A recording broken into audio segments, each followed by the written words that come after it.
Voilà maintenant véritablement entrer dans ce temps de l'Avent. Oui, l'Avent. Figurez-vous qu'en préparant cette homélie, je tapais sur mon ordinateur, ou plutôt je parle à mon ordinateur. Rassurez-vous, je ne suis pas fou. Simplement, vous savez, avec l'aide vocale, on peut parler, ça écrit. Alors je parlais du dimanche de l'Avent. Impossible de lui faire marquer autre chose que avant comme avant-hier. Visiblement, cet ordinateur ne connaît pas ce qu'est l'avant. Alors il a fallu que je reprenne la main, vous savez, et écrive avant avec un E. Eh oui, parce que l'avant, ça vient du latin, advenire. Ça veut dire l'avènement, oui. Oui, nous attendons un avènement. Nous attendons un avènement. D'ailleurs, ce jour-là, ce jour de l'avènement, nous chanterons, vous le savez bien, il est né le divin enfant, chantons tous son avènement. Eh oui, eh bien voilà, c'est bien cela dont il s'agit, c'est un avènement. Et pour se préparer à un avènement qui est aussi un événement, eh bien, il faut des préparatifs. Alors, les préparatifs extérieurs, nous les connaissons. Des sapins illuminés, des guirlandes multicolores, et puis, si nous le pouvons, des crèches, autant évidemment que l'intolérance laïque nous le permet, bien sûr. Donc nous nous préparons à une fête. C'est formidable de se préparer à une fête, n'est-ce pas? Mais ce n'est pas n'importe quelle fête. Figurez-vous, c'est un anniversaire. Eh oui, on fête une naissance, la naissance de Jésus de Nazareth. Jésus le Messie, Jésus le Fils de Dieu. Or, ce qui est extraordinaire, c'est que nous allons fêter un anniversaire et que la plupart des gens vont fêter cet anniversaire sans inviter celui dont ils fêtent l'anniversaire. C'est extraordinaire, imaginez-vous. Voilà vos amis qui fêtent votre anniversaire et qui ne vous invitent pas. Dommage. Eh oui, Noël, c'est quand même l'anniversaire de notre Seigneur Jésus-Christ, sa venue dans notre monde. Mais plus que les préparatifs extérieurs, l'important, ce sont les préparatifs intérieurs. Comment on se prépare à cet avènement? Vous le savez bien, quand vous recevez vos amis très chers, vous faites en sorte que votre maison soit impeccable. Or, le Seigneur vient aussi en nous. D'ailleurs, à chaque Eucharistie, il vient en nous. Sommes-nous si sûrs que notre maison soit impeccable? Aussi, il est toujours bon de se préparer à la venue de celui qui doit venir, justement. Autrefois, on préparait les cœurs à Noël par une conversion. Ça s'appelait le carême de Saint-Martin. Et oui, comme il y a un carême avant Pâques, il y avait aussi un carême avant Noël qui s'appelait le carême de Saint-Martin. Il ne s'agit pas forcément de revenir à ces rites anciens, mais il convient quand même de préparer son cœur. Quand le prophète Baruch parlait justement d'aplanir les collines et de remplir les ravins, à quoi faisait-il allusion? Eh bien, au temps où les Hébreux, les Juifs étaient en exil à Babylone, et comme en Égypte, ils devaient quelquefois faire un travail d'esclave. Et en quoi consistait-il? Eh bien, comme on fêtait une fois par an la venue du dieu Marduk à Babylone, on demandait aux Juifs d'araser les collines et de combler les ravins, en fait, de faire une autoroute pour que ce Dieu vienne. Vous imaginez la souffrance de ces Hébreux qui sont obligés de faire ça pour un Dieu qui est une idole. Alors le prophète Baruch leur dit, mais non, il se passera la même chose à Jérusalem. Les collines seront arasées et les ravins seront comblés quand le Seigneur lui-même viendra à Jérusalem. Voilà cette consolation qu'apporte le prophète Baruch et pourquoi il dit « Debout, resplendit Jérusalem ». Et voilà, ce n'est plus pour une idole inconsistante, mais pour le véritable Dieu d'Israël. Et pour nous, peut-être, s'agit-il aussi d'aplanir les chemins pour notre Seigneur entre les montagnes de notre ambition et les ravins de nos déceptions.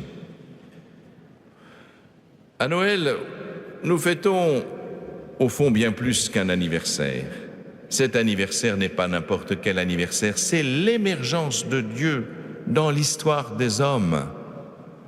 La preuve, c'est que nous prétendons que nous sommes en 2018. Très bien. 2018 après quoi? 2018 après qui? Mais après Jésus-Christ.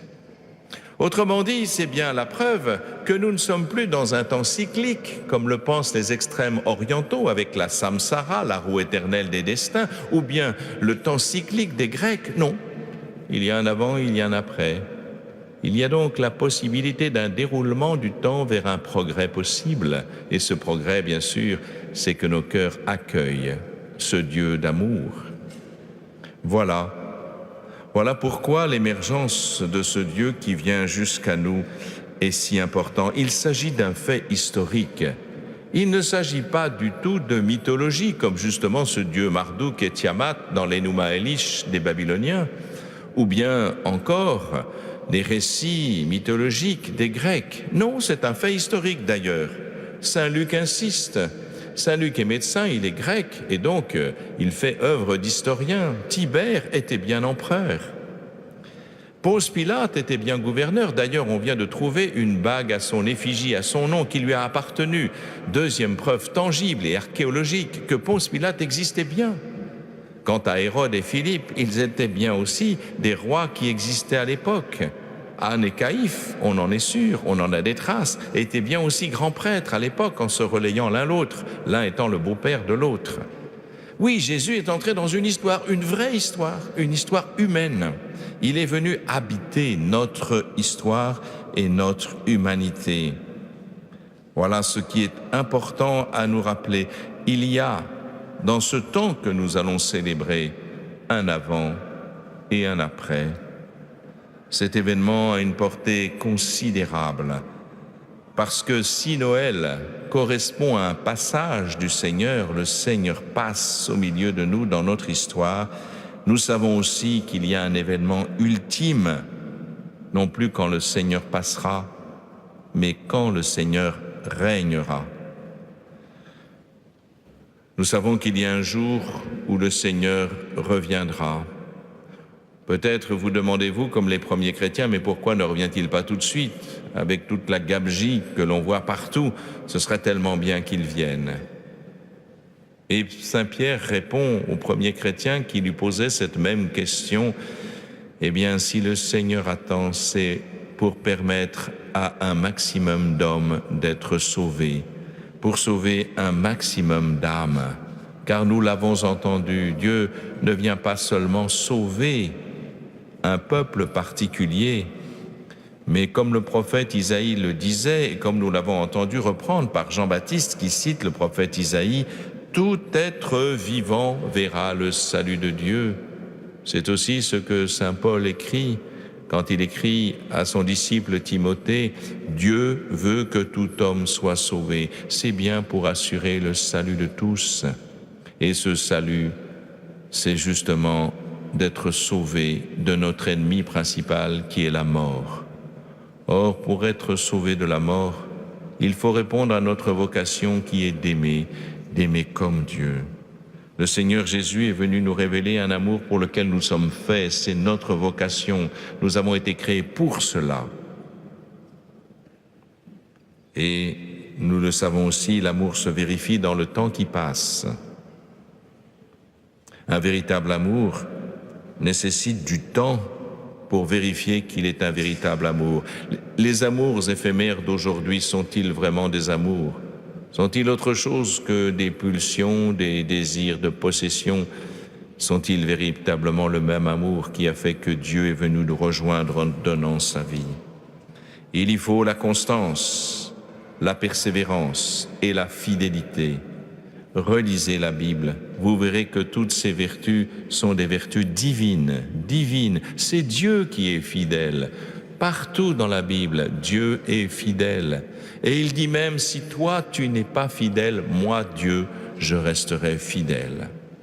Voilà peut-être comment se mesure l'aune de l'amour, et voilà ce que nous avons à vivre pour justement dès à présent recevoir non seulement le Christ pour ce temps de Noël, mais le recevoir chaque jour, chaque dimanche quand nous venons à l'Eucharistie, pour qu'il puisse trouver un lieu digne de lui, non pas une étable au milieu des animaux, mais véritablement une demeure qui l'accueille et qui l'aime.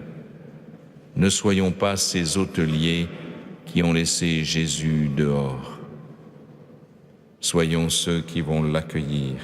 Ainsi, nous pourrons paraître debout, ressuscités au grand jour du Seigneur, quand il reviendra dans la gloire.